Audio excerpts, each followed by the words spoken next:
He stood barefoot on the cracked concrete, where the painted lines of an old basketball court had long faded into dust. The ball in his hands wasn't new. Its surface was torn, its color almost gone. But to him, it was gold. Every morning before sunrise, he came here, before the noise of the city, before the world could remind him of what he didn't have. His name was Malik. And even though the world saw a poor boy from a forgotten town, he saw something else, the next chapter of his dream. Sometimes other kids laughed. They called him shoeless baller, trash court player, fake Giannis. They didn't know that the boy they mocked had memorized every Giannis Antetokounmpo highlight on a broken phone screen, watched until the battery died, and whispered to himself, "One day I'll meet him. One day he'll know my name." On that summer afternoon, the court burned under the heat. Malik's feet were bleeding again. His only sneakers, torn and taped together, had finally given up. Still, he played. He jumped, ran, fought for every rebound, as if the court were Madison Square Garden. And then, someone recorded him. A stranger with a phone, a short video, a kid, barefoot, still playing, still smiling. By nightfall, that video would travel farther than he ever had. And within days, it would reach someone who knew that pain, someone who had once been that boy. Giannis Antetokounmpo. And what happened next would shock the world. Before we continue with this powerful story, take a moment to subscribe and turn on the notification bell, because every week we bring you real stories that inspire, heal, and move millions around the world. Also, don't forget to like this video if it already touched your heart. And tell us in the comments, which city and country are you watching from? We love seeing how far these stories of hope and humanity can reach. Now, let's go back to Malik. And the moment everything began to change. Malik lived in a small wooden house on the edge of a forgotten town in Georgia. The roof leaked when it rained, the floor creaked when he walked, and the walls carried the laughter and pain of every day that had come before. His mother, Denise, worked double shifts at a diner just to keep the lights on.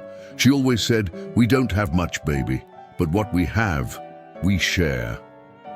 And Malik believed her, because she never complained, even when her hands ached and her shoes were just as old as his. He didn't have a father to teach him how to dribble or how to dream, but he had a hoop, an old metal ring nailed to a leaning pole in the backyard. That hoop had seen every emotion he'd ever felt, his joy, his anger, his hope.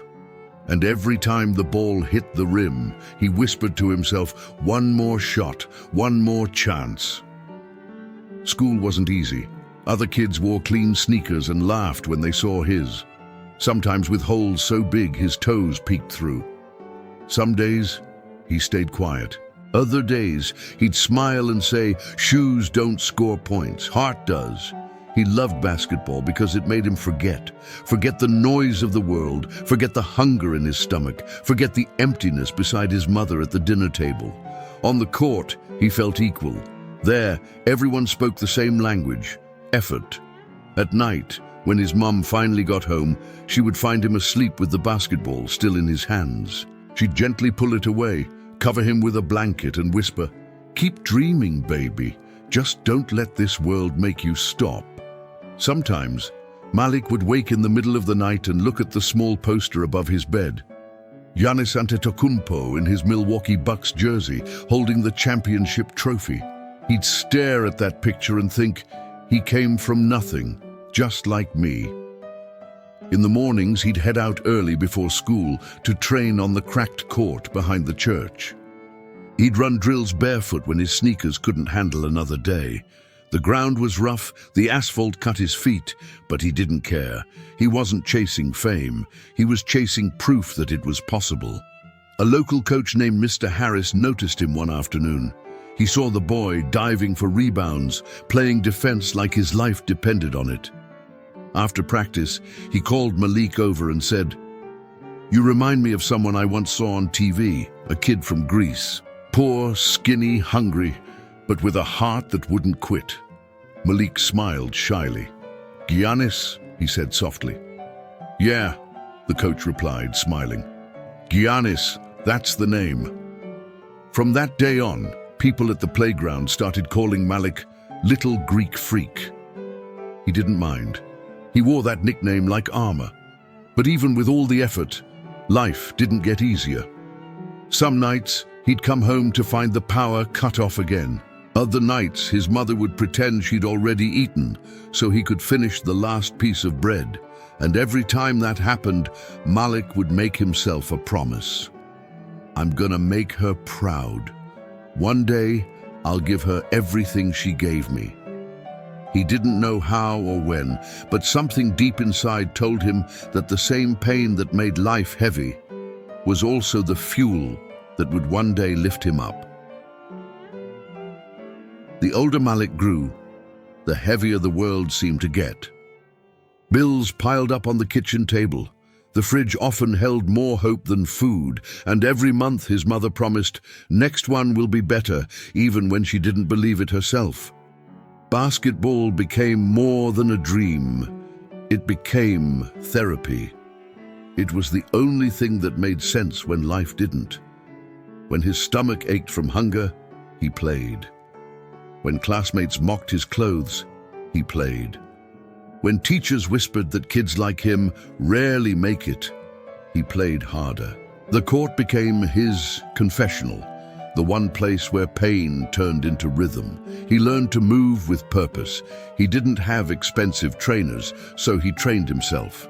Every morning before sunrise, he'd sprint down the dirt road until his lungs burned, counting the steps between the streetlights, each one a heartbeat closer to his dream. But every dream has a price, and sometimes that price was blood. One Friday evening, during a neighborhood scrimmage, Malik's sneakers finally gave up. They were old, hand-me-downs from an older cousin who'd outgrown them 2 years ago. The soles were peeling, the fabric torn, the color unrecognizable. He'd taped them together with strips of duct tape, hoping they'd survive another day. Halfway through the game, as he sprinted for a fast break, one shoe split open completely. He fell hard, skin scraping the asphalt. The other kids laughed. One shouted, "Yo, Malik, you trying to play barefoot now?" Another added, "Guess that's why they call you broke boy." The words stung deeper than the wound, but Malik just got up, pulled the ruined shoe off, and tossed it aside. Then the other. He stood there barefoot, dust sticking to his sweat, eyes locked on the hoop. The court went silent. Someone said quietly, "You can't play like that, man." Malik looked at him and replied, "Maybe not, but I'll still try." He picked up the ball and kept playing, barefoot, bleeding, unstoppable. Every jump felt like fire on his feet, but he refused to quit. With every shot he made, the laughter faded. By the end of the game, no one was laughing. Even the boys who mocked him stood in awe. That night, he limped home slowly, shoes hanging from his shoulder like a medal of honor. His mother saw the cuts on his feet and burst into tears. "Baby, why'd you keep playing like that?" she asked, holding his face in her hands. Malik smiled weakly. "Because quitting hurts worse." The next morning, he found an old pair of sneakers in the dumpster behind the diner where his mom worked. They were torn, stained, and 2 sizes too big. He cleaned them, stuffed them with newspaper, and wore them like they were brand new. Kids laughed again, but this time he didn't care. He'd already played barefoot. There was nothing left they could take from him. As weeks passed, Malik became a local legend, not because he was the best, but because he refused to stop. He was the boy with the broken shoes who never sat down. Older players started inviting him to scrimmages. Coaches started watching quietly from the sidelines. One day, a teenager named Jordan, who sometimes filmed local games for fun, captured Malik on video, dribbling through defenders, making impossible shots, laughing even as his shoes fell apart. Jordan posted it online with the caption, "This kid said he can't afford shoes, but still plays like Giannis." At first, it got a few views, then a few thousand. By the end of the week, millions. The comment section exploded with disbelief, admiration, and emotion. Some wrote, "This kid plays like he's fighting for his life." Others said, "Reminds me of young Giannis, pure heart." Malik didn't even know his video had gone viral. He didn't have Wi-Fi, no smartphone, no idea that people around the world were talking about him. All he knew was that the next morning the court felt different. Kids who used to laugh at him were suddenly asking to play on his team. But the biggest surprise came when his coach, Mr. Harris, ran up to him holding his phone, eyes wide. "Malik, do you know who just reposted your video?" Malik shrugged. "No, sir." Mr. Harris smiled, shaking his head in disbelief. Giannis Antetokounmpo." Malik froze. He thought it was a joke, but the video was there. On Giannis's official account, captioned, "Reminds me of where I came from. Never stop believing." In that moment, the world that once ignored him finally turned to look. The boy who played barefoot had reached the man who once sold trinkets on the streets of Athens. Two stories, one heart, both born from struggle, both fueled by faith. By the next morning, Malik's life had quietly changed, though he didn't know it yet. While he walked to school with his backpack half zipped and his shoes still patched with tape, his name was already on millions of screens. The video had crossed oceans, languages, and time zones, clipped, remixed, re-uploaded. Different captions told the same story: the boy who played barefoot. At first, the attention felt distant, unreal, something that belonged to the internet, not to him. But the internet has a way of pulling dreams into reality. News outlets began picking it up. Local reporters showed up at his school. Teachers whispered in the hallways. Even the principal called him into her office, smiling like she'd just met a celebrity. "Malik," she said softly, "you've got people asking about you. Real people." He didn't understand what she meant until she turned her monitor toward him. There it was, the repost from Giannis Antetokounmpo, his hero, the man he'd watched every night before bed.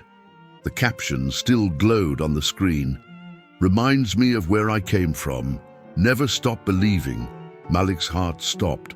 For a moment, the world around him disappeared. He could barely breathe. He whispered, "He saw me. Giannis saw me." The principal smiled. "Yes, sweetheart. The whole world saw you." Outside the school, a crowd had started to gather. Reporters, fans, neighbors who'd once ignored him. Someone shouted, "Malik, how does it feel to be famous?" He didn't know how to answer.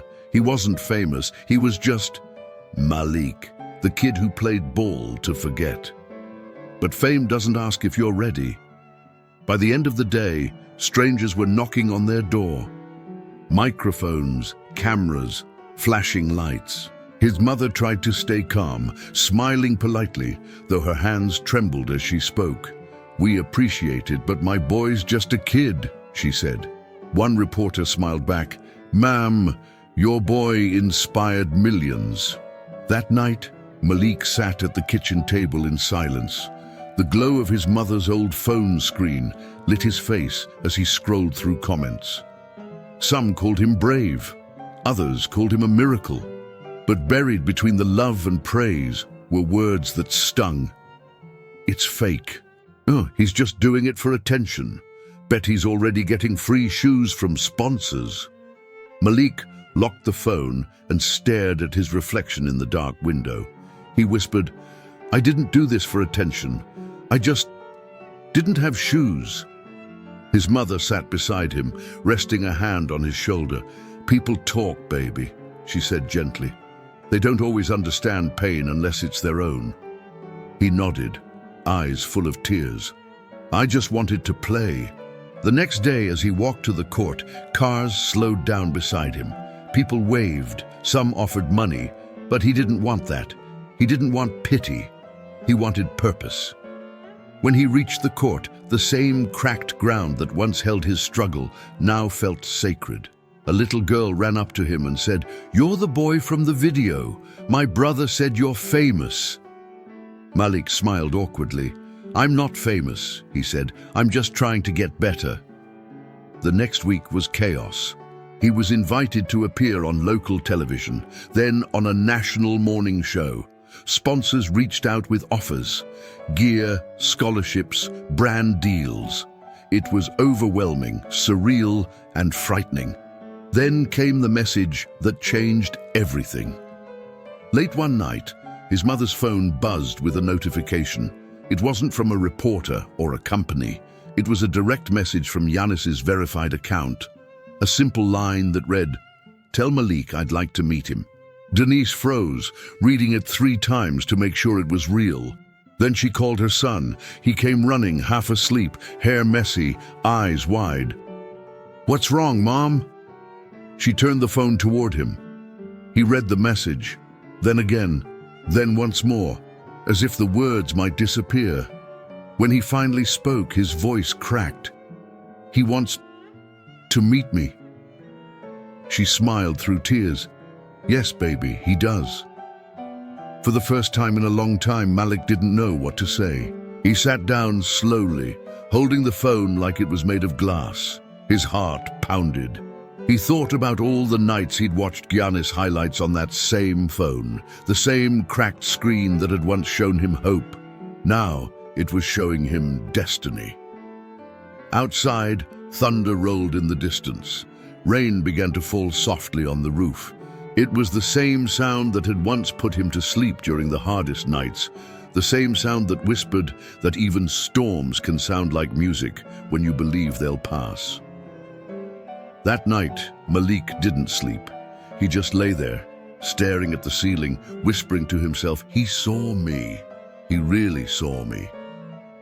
And somewhere across the ocean, in a quiet room in Milwaukee, Giannis scrolled through the same video again. He watched the boy playing barefoot, smiling through pain, falling and standing back up again, and Giannis whispered the same words Malik had once said about him. "That was me. Once."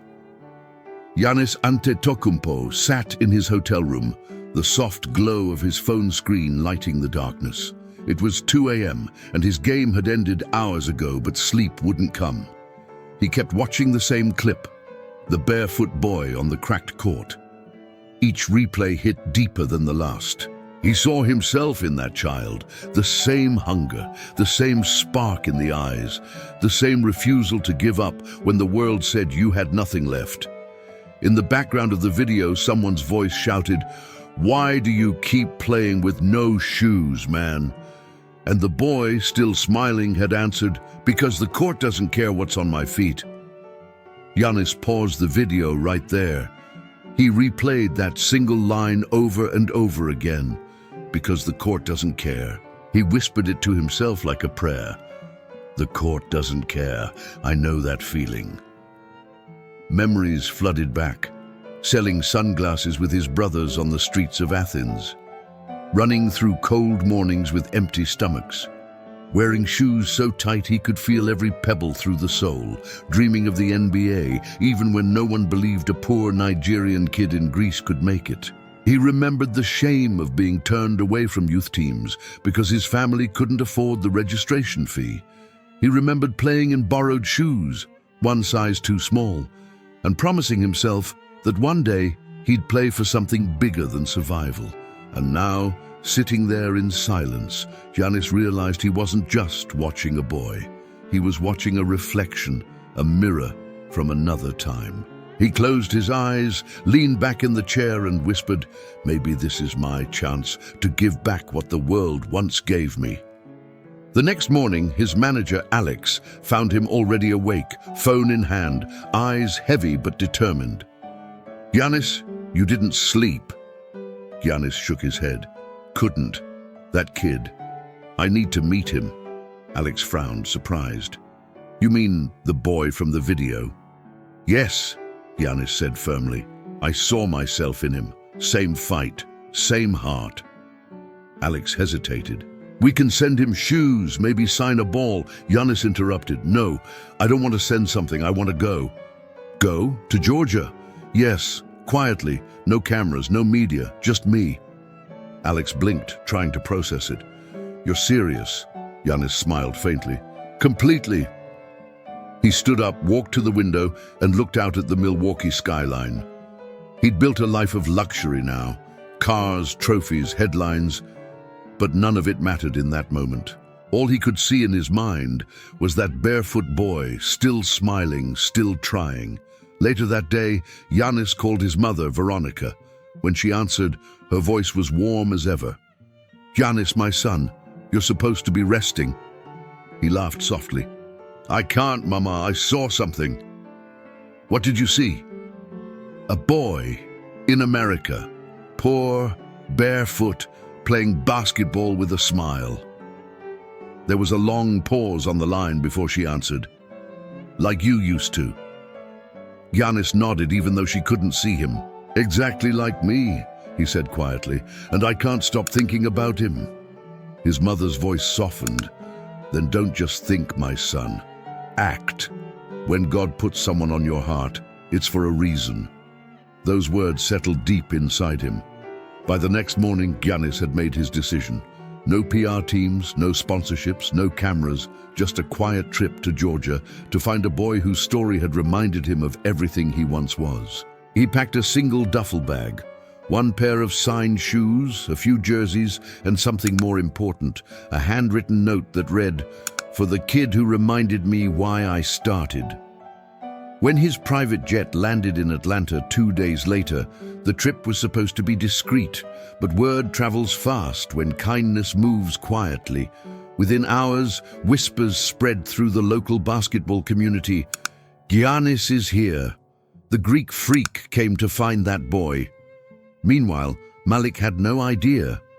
He was at school, half distracted, doodling plays in the margins of his notebook.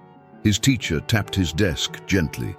"Malik," she whispered, "you might want to go to the office. There's someone here to see you." He stood up slowly, confused. When he reached the hallway, he saw a tall man standing near the entrance, dressed simply in a hoodie and jeans, head slightly bowed, smile calm and kind. For a second, Malik thought he was dreaming. But then the man looked up. And the boy who once played barefoot finally met the man who had once done the same. Giannis stepped forward, extended his hand, and said softly, "You remind me of myself." Malik couldn't move. He just stared, tears already building behind his eyes. He whispered, "You came all the way here?" Giannis smiled. "Of course I did. Some stories are too powerful to just scroll past." The hallway felt too quiet. Malik could hear his own heartbeat echoing in his ears as he walked toward the entrance of the school. Each step felt like it might be a dream, one he was scared to wake up from. And there he was, Giannis Antetokounmpo, standing tall but humble, dressed simply, smiling like a man who understood exactly what this moment meant. No cameras, no stage, just two souls meeting on level ground. Malik froze in place. His throat tightened, his eyes glassy. He whispered, "It's really you." Giannis nodded gently. "It's really me." They stood in silence for a moment, the kind of silence that says everything words can't. Then Giannis reached into his bag and pulled out a pair of sneakers. Not brand new from a store, but his personal game-worn pair, the ones he had used in a playoff win. He held them out and said softly, "These have already seen some battles. I think they're ready for yours." Malik stared at them, afraid to touch, afraid they weren't real. When his hands finally closed around the shoes, tears fell freely down his face. He looked up and whispered, "I don't know what to say."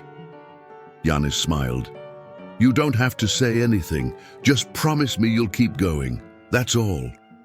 At that moment, Malik's mother appeared at the door. She had no idea who the visitor was until she saw her son's trembling hands clutching those shoes. When she realized, she froze, tears already streaming.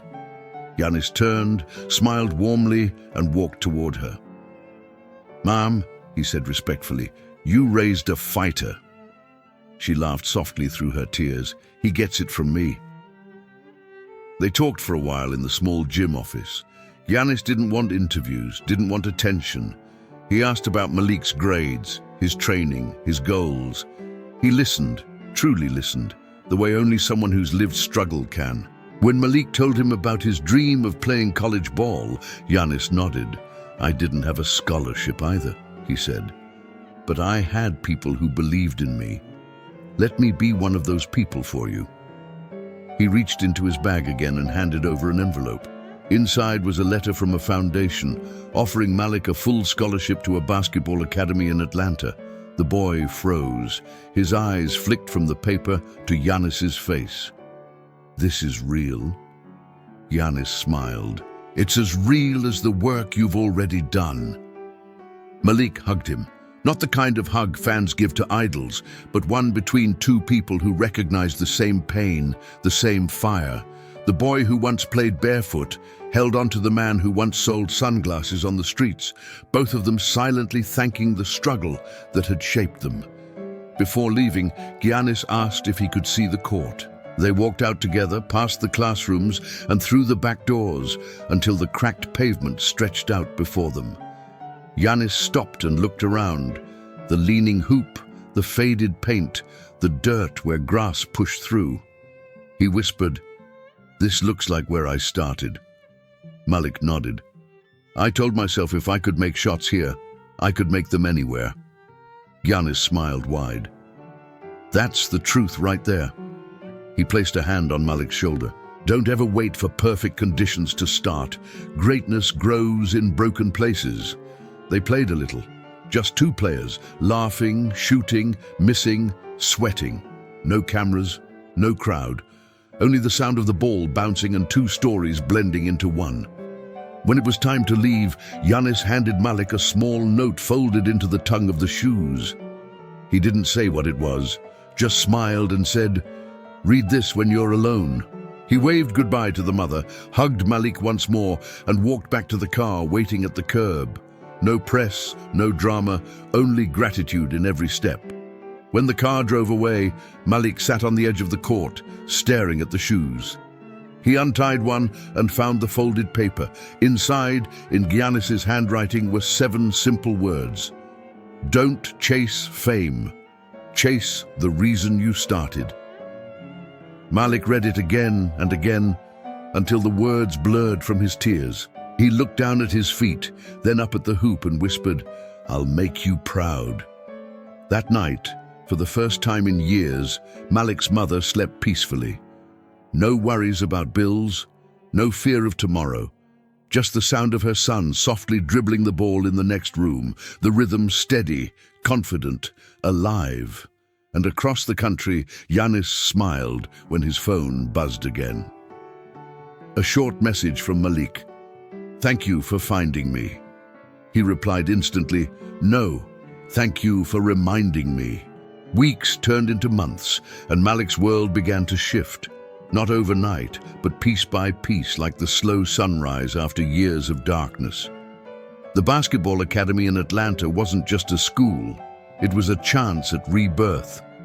For the first time in his life, Malik had everything he'd ever dreamed of. Real coaches, real courts, real shoes that didn't fall apart after a week. But more than that, he had people who believed in him. Every morning started before sunrise. He'd tie the same shoes Giannis had given him, whispering the same line each time. "Don't chase fame.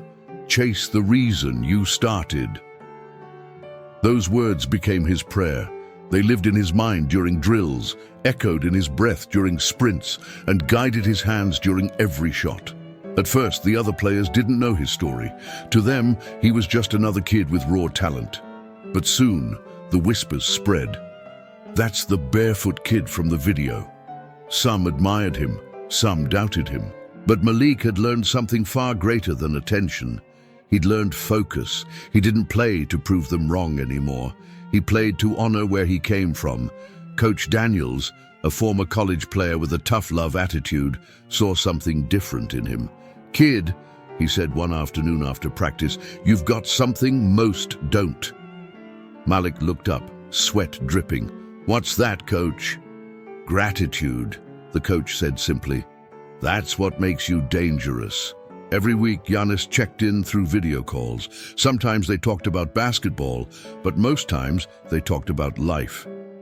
"How's school?" Giannis would ask. "Hard," Malik would laugh. Giannis smiled. "Good. Hard is where growth lives." Slowly, the boy who once played on broken asphalt began to transform. His posture straightened. His eyes shone with purpose. And when he played, there was a new kind of power in his movements. Not arrogance, not flash, just hunger, balanced by peace. Meanwhile, back in his hometown, the impact of that one meeting rippled far beyond him. Local businesses, inspired by Giannis's gesture, began funding youth programs. The old court where Malik used to play barefoot was resurfaced, painted bright blue and gold, his team's colors. A new sign hung by the gate. Malik Court, where belief was born. Children from the neighborhood now played there every evening, wearing hand-me-down sneakers but carrying heads held high. And every time someone asked why the court had that name, the answer was always the same: because one boy never gave up. Months later, Malik returned home for the first time since joining the academy. His mother waited at the bus station, tears in her eyes as she saw her son step down in his team jacket, taller, stronger, and proud. "You look like your father," she whispered. Malik smiled. "I just want to make you proud, Mom." "You already have," she said, holding him tight. That night, Malik visited the court again. The same place that had once been cracked and lifeless now glowed under new lights. He stood there in silence, feeling the ghosts of his past, the barefoot kid, the laughter, the pain, the hunger, all merging into the person he had become. As he looked up at the rim, he remembered Giannis's voice. "Greatness grows in broken places." He picked up a ball and took one shot. Swish. The sound echoed like a promise. From that day on, Malik became more than just a player. He became a mentor, helping other kids from low-income neighborhoods find scholarships, collecting donated shoes, organizing weekend clinics back home. He used his story not to brag, but to remind others that beginnings don't define endings. And though fame eventually found him, through interviews, highlights, and national recognition, he never chased it. When reporters asked what changed his life, he always gave the same answer: a pair of shoes, and a man who didn't forget where he came from. Years later, when Malik played his first college game under the national spotlight, Giannis sat quietly in the stands. No cameras pointed at him, no interviews, just pride, quiet, deep, unshakable pride. When Malik scored his first basket, he looked up toward the crowd, knowing exactly where Giannis was sitting. He raised 3 fingers, Giannis's signature gesture, and pointed to the sky. It wasn't a celebration, it was a thank you. That night, Giannis sent him one final message: "You don't owe me anything. Just keep doing for others what someone once did for you." Malik replied, "I already started." And as he walked out of the arena, the echoes of his childhood court still followed him. The sound of the ball on asphalt, the laughter in the wind, the voice of a boy who once said, "Because the court doesn't care what's on my feet." Years passed. But the story of the barefoot boy and the NBA superstar didn't fade. It grew, spreading across the country like wildfire.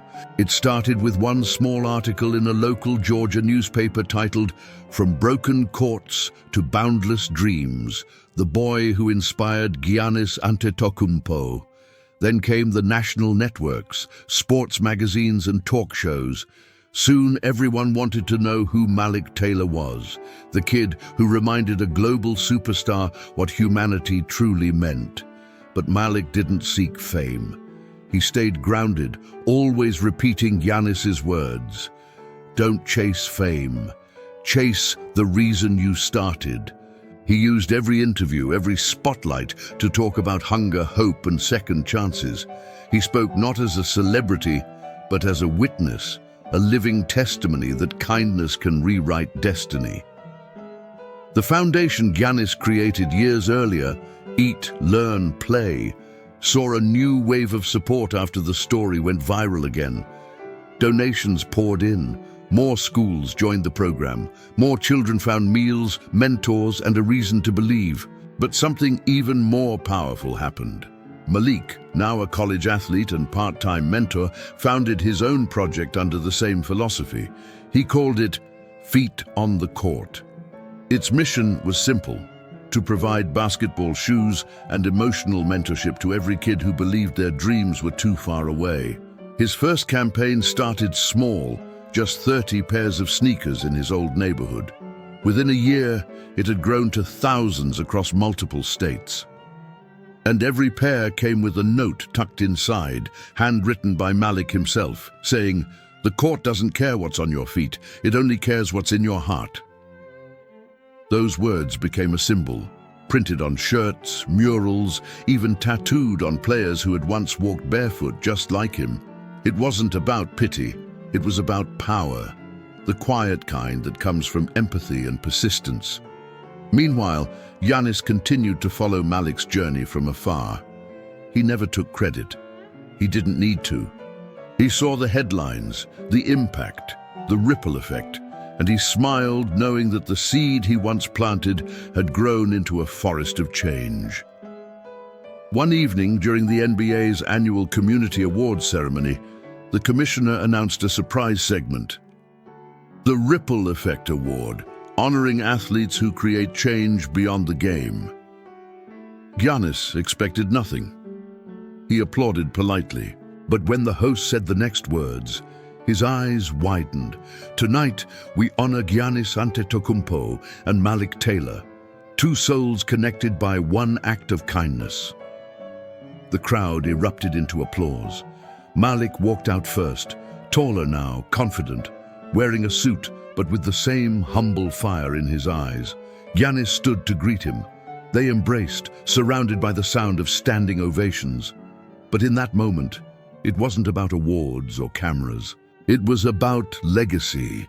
Two generations of belief meeting again under the same light. When it was his turn to speak, Giannis kept it short. He looked out at the crowd and said, "You never know how far one small act can go. Sometimes the world doesn't need another superstar. It just needs someone who remembers where they came from." Then he turned to Malik. "And this young man reminded me of that." Malik stepped up to the microphone next. He paused, looked at Giannis, and smiled. "The truth is, I thought he changed my life. But what really happened is that he helped me see I could change others' lives too." The room fell silent. Not the quiet of disinterest, the quiet that comes when people are holding back tears. He continued, "We all start somewhere, some of us on polished courts, some of us barefoot on broken ones. But greatness doesn't care where you start, only how much heart you bring with you." The applause that followed wasn't loud. It was deep. It carried weight. It carried memory. That night, after the ceremony, Giannis and Malik sat together backstage. No cameras, no microphones, just two people sharing a quiet moment after years of impact. Giannis looked at him and said, "You did more than I ever imagined." Malik smiled. "No, I just followed your example." Giannis shook his head. "No, you became the example." They both laughed softly, a shared sound of gratitude and peace. Giannis took off his ring, the one from his championship year, and handed it to Malik. "One day," he said, "you'll give this to someone who reminds you of yourself." Malik stared at it, unable to speak. He didn't need to. Some gestures say more than words ever could. Years later, when Malik retired from professional basketball, he returned once more to his hometown. The court was still there, brighter than ever, surrounded by children who now played freely, wearing sneakers from his foundation. He stood at half court, closed his eyes, and heard the same voice that once echoed in his childhood. The voice that said, "One more shot, One more chance. He smiled and whispered, "Thank you, Giannis." And somewhere across the ocean, in another gym, a young player tied his shoes and whispered the same. Because stories like these never end, they just find new hearts to begin again. Sometimes the smallest acts carry the loudest echoes. A boy with no shoes taught a world-class athlete that greatness isn't about trophies. It's about what you give when no one's watching. And a man who never forgot his roots showed a child that dreams don't need money to begin, only courage to continue. Malik never became the richest player. He didn't break every record, but he became something far greater. Proof that kindness can create a chain reaction that no scoreboard can measure. Because the truth is, success fades, but compassion never does. When people ask how this story began, Malik always says the same thing. It started with 5 words, "I can't afford shoes," but it ended with millions of hearts believing again. And maybe that's the real miracle. Not the fame, not the highlight reels, but the reminder that even in the darkest places, there's always someone watching, waiting, ready to help. So if you're listening to this right now, wherever you are, remember, your story isn't over. Your struggle might be the spark that changes someone else's life. Maybe you're Malik today. Maybe one day you'll be someone's Giannis.